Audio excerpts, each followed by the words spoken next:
research. Dahil ang totoo niyan guys, yung mga dapat nagbe-benefit ng research natin ngayon, isa lang naman ang importante sa kanila. So if you're overcomplicating fitness, pasikot-sikot ka sa complex and sa mechanism, para lang to sound smart because you understand the process, it's not being a science-based coach anymore. Yan din isa sa mga bagay na dapat natin matutunan if we are a science-based fitness coaches.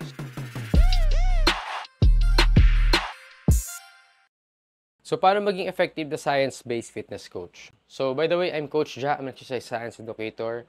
And in this video, bago mag-tennis, i-share ko sa inyo yung mga experiences, yung mga natutunan ko sa paggamit ng research sa actual fitness coaching.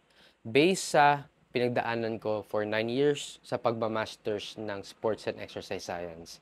And karamihan dito, mga natutunan ko na rin sa mga advisors ko, mga mentors ko, nung time na nag-aaral pa ako. So, ang issue ngayon is may nagtatalo na parang dalawang faction, which is yung science-based communities and lifters at saka yung old school fitness. Okay? So, ngayon, pwede naman kasi magtagpo yung dalawa. Dahil ngayon pa lang sinasabi ko sa inyo, coaching is both art and science. Pero magdi-deep dive pa tayo doon sa statement na yon.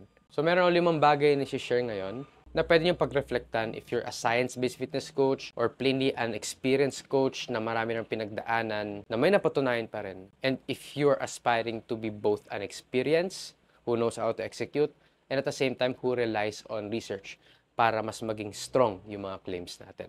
So number 1, some science-based content creators overcomplicate fitness. Although it's important to talk about yung mga mechanisms kung paano nag-come up with such results, ang goal pa rin natin as science-based coaches is ma-translate to into a more digestible form na pwedeng maintindihan ng someone na hindi naman expert or hindi naman specialized or trained to understand research. Dahil ang totoo niyan guys, yung mga dapat nagbe-benefit ng research natin ngayon, isa lang naman ang importante sa kanila. Paano kung magagamit yung research na yun sa totoong buhay at sa experience na meron ako. So if you're overcomplicating fitness, pasikot-sikot ka sa complex and sa mechanism, para lang to sound smart because you understand the process, it's not being a science-based coach anymore. It's being self-centered. So dapat i-breakdown natin siya o i-convert natin siya into a bite size at saka mas madaling i-comprehend para maintindihan ng tao. Second, siguro dapat maiwasan din yung nag-gatekeep with research. Hindi tayo pwede maging dismissive kapag ang isang tao hindi niya kaya mag-cite ng studies. Tapos, logical naman yung sinasabi niya. Ang pagiging science-based coach, isa sa mga bagay na dapat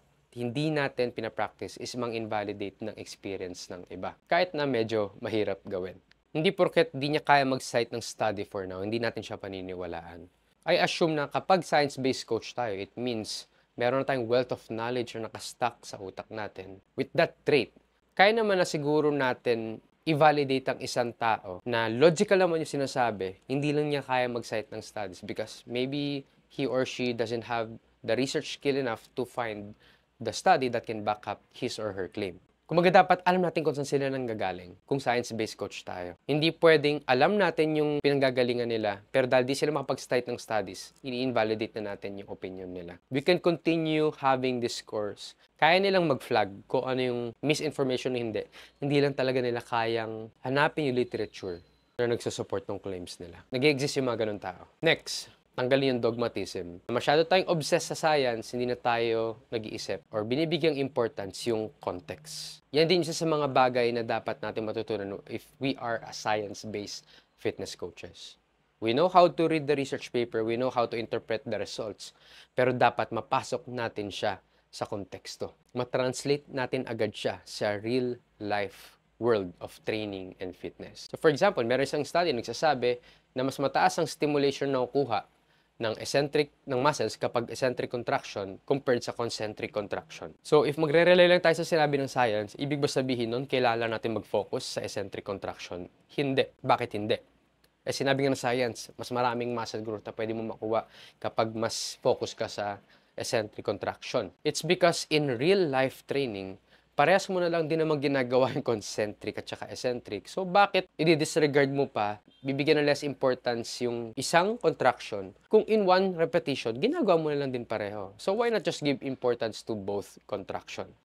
Pangalawa, sinasabi na mas maraming fat loss ang possibly na pwede makuha kapag mas mataas yung meal frequency or mas marami tayo kumain in a day compared sa 3 big meals lang yung kinakain natin per day. However, the science says na wala masyadong significant difference. So, ibig ba sabihin doon tayo sa mas maraming meals? Pwede, pero hindi ibig sabihin hindi na effective yung 3 meals per day lang. Kasi baka may mga tao na wala talagang time to prepare 6 meals per day. May mga tao hindi kaya kumain ng sobrang daming pagkain or meals per day. Kaya mas prefer nila yung 3 meals or 2 meals per day. Or kahit nga 1 meal per day lang yan. Kasi may factor of preference. Kaya kung babasahin niyo yung karamihan ng papers sa exercise science, lalo na pagdating sa mga methods, like yung ilang meals per day, ilang protein per meal, gamit lagi yung word na preferential.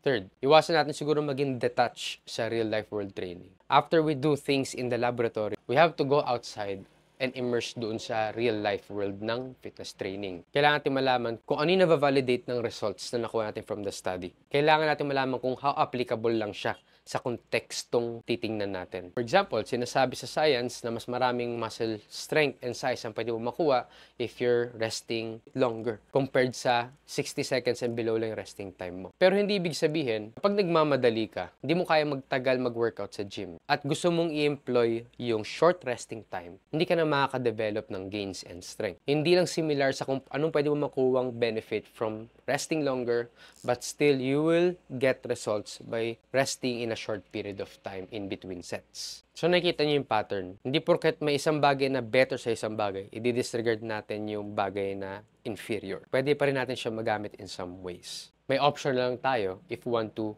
be optimized. Isa rin sa mga napapansin ko pa sa mga science-based fitness coach dito sa Philippines is masyadong absolute yung claims nila.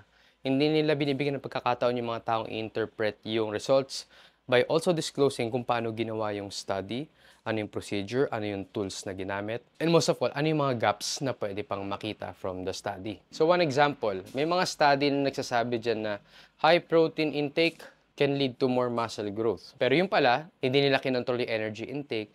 So possibly, while they're taking high protein diets, we can speculate na dahil hindi nila tinatrack yung calories nila, pwedeng sumusobra pa sila sa caloric intake nila per day that may influence more muscle growth. Kasi mas kaya nila mag-handle ng mas mataas sa training volume dahil may extra calories sila. May ibang study naman, yung element of time, na kung saan meron isang nabasang study na kung saan yung mga babae, mataas yung protein intake nila, more than 2.2 kilograms of protein per day yung kinakain nila, nakapag-lose sila ng fat and build muscles without doing any calorie restriction.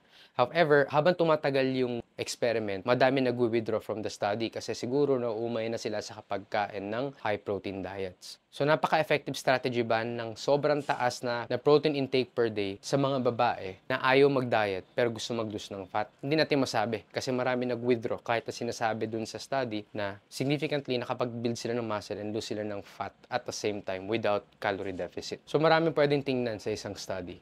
Hindi lang yung results, hindi lang yung conclusion, at hindi lang yung objective ng study. And of course, kahit nasabihin natin science-based lifter ka and you have the capacity to know ano yung effective na after experiments, dapat open ka pa rin sa trial and error. Yun naman yung totoo nangyayari sa fitness world. Na kahit marami ka ng alam, magkakamali ka pa rin. So dapat din natin i-enclose yung sarili natin na porket science-based lifter tayo, mababa yung chance na magkamali tayo. Hindi.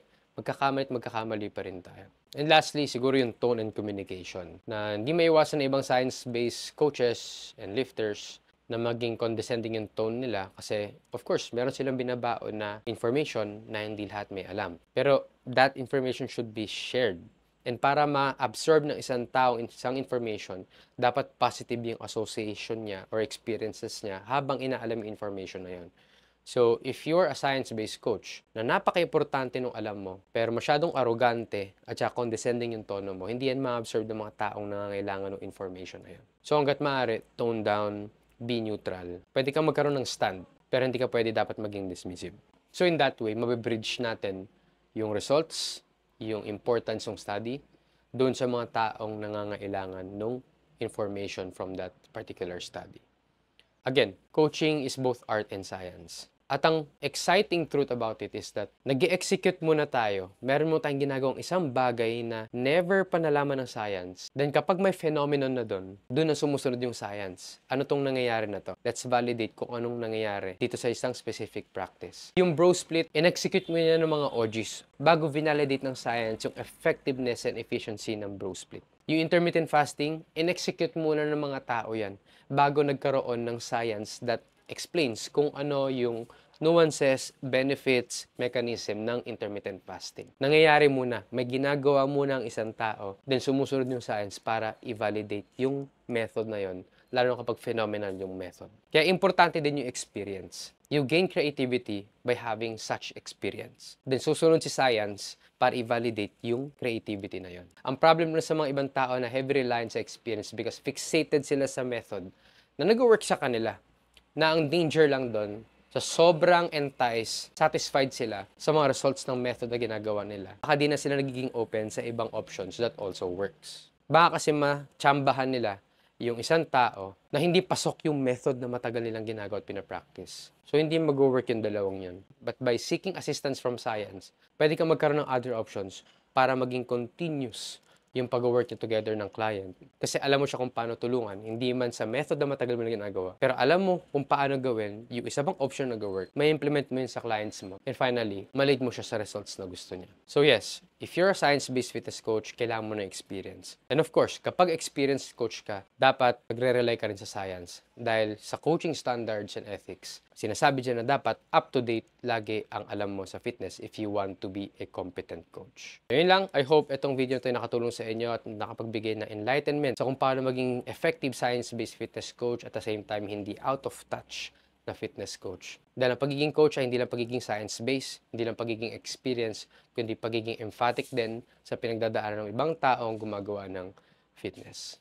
So yun lang guys, if nagustuhan nyo to, comment nyo yung feedback and thoughts nyo sa comment section sa baba. And if you want to tag me sa stories, okay, i-repost ko yan. And you can tag me along with the lessons na natutunan nyo from this video. So yun lang guys, tennis na ako. Bounce!